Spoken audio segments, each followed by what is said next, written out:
Het Frieske Geer organiseert schoolreisjes van basisscholenbaan.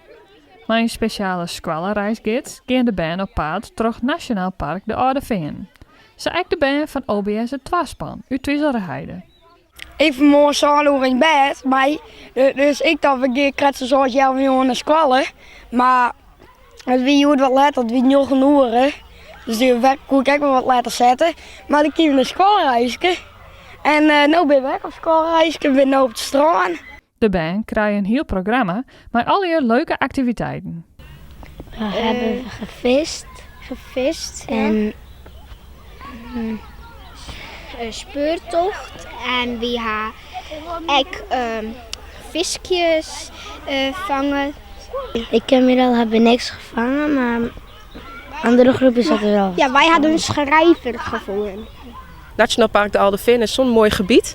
En we willen daar gewoon wat meer kennis aan geven aan de kinderen. Van wat is het nou bijvoorbeeld het veengebied. En dan kom je daar weer turf tegen. En waar gebruiken ze turf voor? Dus we kunnen hun zoveel leren, maar ook echt op een spelende wijs. Dus dat is gewoon heel belangrijk dat ze daar ook wat meer kennis over krijgen. En dan niet in de klas. Dus dat ze natuurles krijgen, maar dat ze het echt gewoon in de natuur zelf krijgen.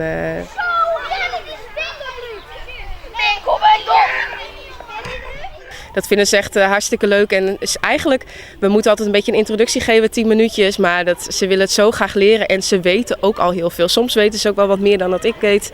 En de dieren bijvoorbeeld, ze herkennen het en ze krijgen ook een zoekkaart. Ze vragen soms niet eens aan mij van, hey gids, wat is dit? Nee, ze zoeken het allemaal zelf uit. Watjenderwiers leren over de natuur. Maar er wordt vooral een pruttenbjaten. Want we hadden een boomstammen en daar glierden we telkens onderuit. Dus dan lag je weer in het water.